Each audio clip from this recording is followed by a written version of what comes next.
Today we continue our exposition of the book of Romans. I would like to continue examining verse 25 of chapter 3. Whom, talking of Christ, God set forth as a propitiation by his blood through faith to demonstrate his righteousness, because in his forbearance God had passed over the sins that were previously committed. We have already looked at least 2 episodes in verse 25, and we have seen, number 1, that it was God's idea to set forth Christ. Number 2, we have seen that Christ plays the role of dealing with the guilty party, which is expiation, and dealing with the aggrieved party, which is propitiation. And we have looked at that already. Third, we have said that when we look at the phrase by his blood, we are talking more than the plasma that oozes out of his body when a crown of thorns is thrust on his head, or when he's nailed on a cross, or when a spear pierces through his side. And so by his blood, we looked at Leviticus 17:11 that really talks about life that exists in the blood. For the life of the flesh is in the blood, and it is by his life, not just by the plasma that comes out of his body, but by his life that Christ becomes our substitute. And lastly, we have seen that this is concerning or through faith in him. We continue to examine still the latter part of verse 25, that this was all done, this redemption process was done to demonstrate God's righteousness. Again, this word righteousness is a word from the courts that talks about justice. That God had to execute justice where justice is due. This justice has to do with the fact that God had promised Adam that if he was going to eat of the forbidden fruit, that he would die. God had to be true. God had to execute this justice, and he does just that. But the way to do so either would be to kill every guilty party, sentence them to death, and that would be all of us. We would be unworthy to stand before him, and God would have been just. If God had to destroy the whole of humanity instantly because of their sin, inherited and sin that is imparted and sin that we continue to conduct ourselves in, if God had to execute all of us to hell and to condemn us there, he would be absolutely righteous. But what he does is that he finds a substitute who is condemned in our behalf, who dies, gives up his life, his Zoe life. He gives us his bios life to us and on our behalf.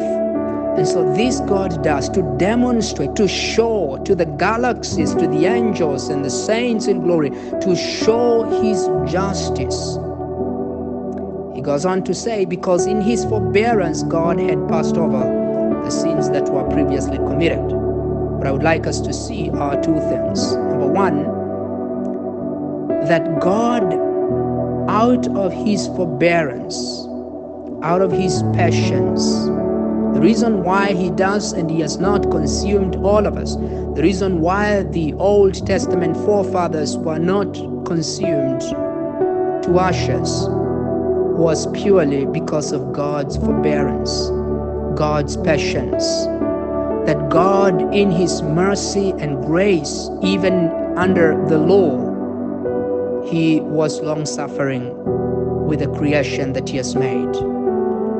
God was not so much angry with the creation that he has made in his image, but as John Calvin would say, he was aggrieved by the uncleanness, by the filthy that this creature that he made in his own image would carry throughout its life. And because of that, God deals with this uncleanness. And this imago Dei, this image of God that he made, is cleansed if it believes in Jesus Christ, who is the substitute. And God is once again pleased by the image that he created. So God's forbearance, God's mercy and grace is what acquires or achieves salvation for his people. God in his forbearance had passed over the sins that were previously committed. I also would like us, secondly, to see that the sins that were committed under the law, under the Old Testament, while the sins were covered by the sacrifice of animals, and as we saw in our last episode, this was done once every year, that goats and bulls would have to be sacrificed, that they would shed their blood, which is to mean that they would give up their ghost, their life, for the sake of another. And yet that was temporal, lasting for only 12 months, as we saw in our last episode. What we see here is that all that was purely God's forbearance. It was not God's permanent solution.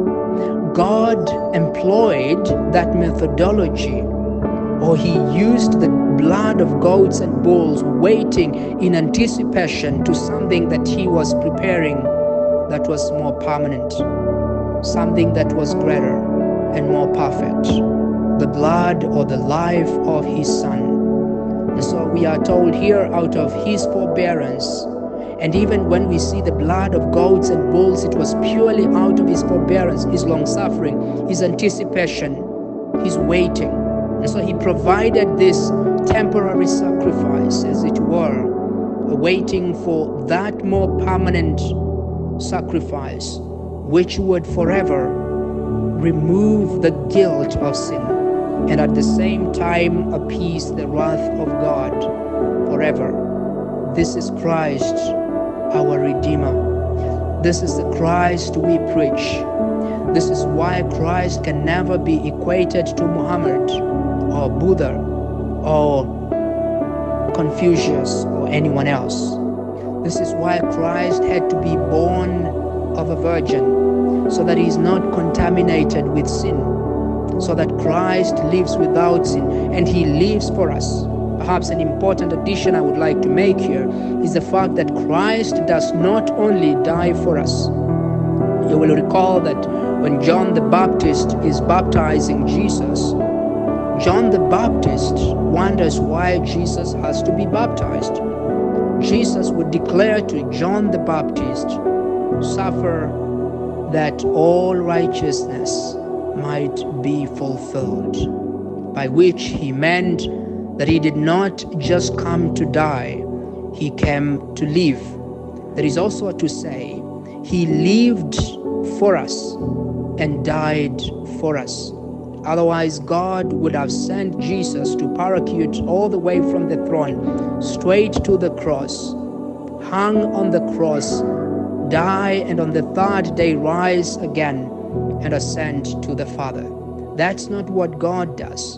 He sends Jesus to live on our behalf. And so that we are saved not just by the death of Jesus, but by his life. That he lives a perfect life and dies for us and rises again from the dead for us. This is the mystery of our redemption, dear beloved. That Christ lives for the ungodly, dies for the ungodly, rises again for the ungodly, ascends again to the Father for the ungodly, and he will come again for those who have put their faith that once upon a time the ungodly would be covered in a perfect righteousness that is a gift from above. I would also like to add, when we talk about the righteousness by which the believer is covered, that the believer is no longer the ungodly.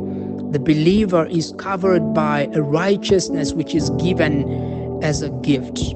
Martin Luther would make a distinction and suggest that this is not the righteousness which is God's.